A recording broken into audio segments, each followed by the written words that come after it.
Looking for a place to talk with a load of Ninjago community members? Look no further, as my Ninjago Discord server is the perfect place. If you're interested in Ninjago competitions, events, and a lot more, trust me, you're going to love it there. Link will be at the very top of the description. We hope to see you all there.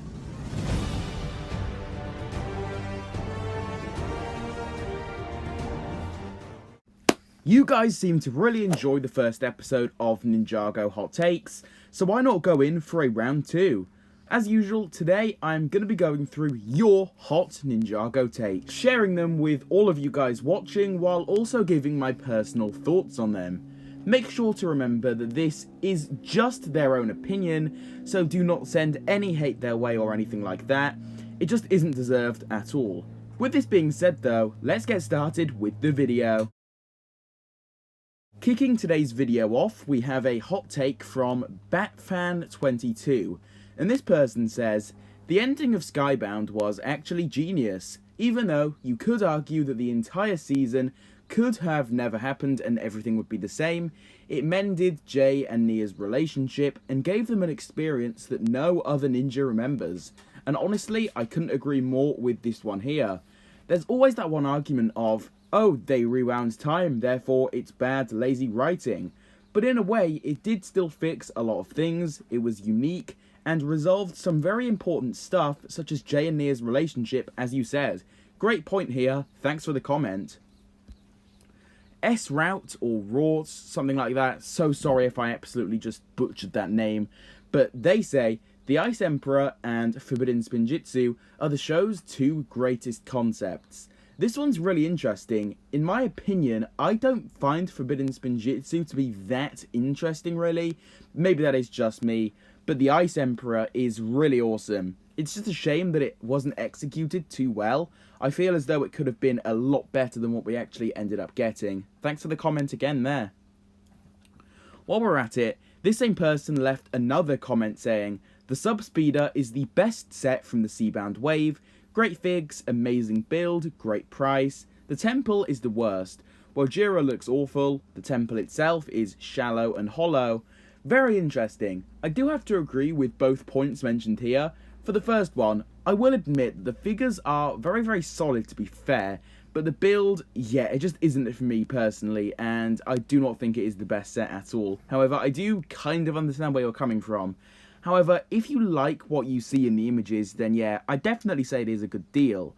As for the temple, it's 100% very overrated and isn't too great in my opinion. However, I'd have to say that I do still think it's solid, but again, slightly underwhelming and very overrated. Abdullah Shakir Khan, again, so sorry if I ruined that name, says, Hunted and Possession are a billion times better than Sons of Garmadon and the Tournament of Elements. Interesting. I'm not too sure if I agree on this, as I think all of them are pretty similar, at least in my opinion, but yeah, it's definitely an interesting take. Thanks for sharing.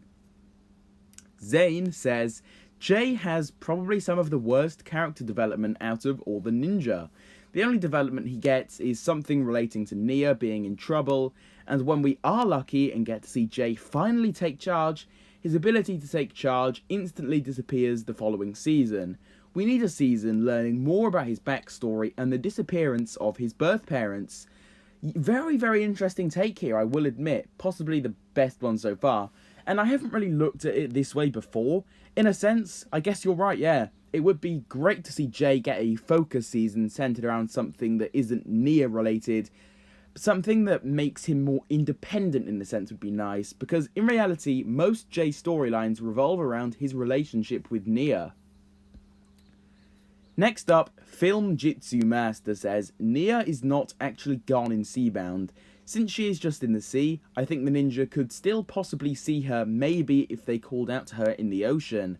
I also think she might be able to help the ninja if they are in a dire situation and happen to be by the water. I completely agree. I personally don't think we'll end up seeing her much in the very next installment, but after that I think they will definitely end up finding Nia and they'll most likely stay in contact with her. What I hope is that she doesn't revert back to her human form. It would be much better if she helped them out in her current water form in my opinion. Cool Gamer says, Season 4 is a Lloyd season and not a Kai season. I am gonna unfortunately have to heavily disagree with this. If anything, it's just a team season, simple as that really. Elemental Jedi 82 says, "The Fire chapter is great and the funniest Ninjago content, and I think it is way better than the Ice chapter."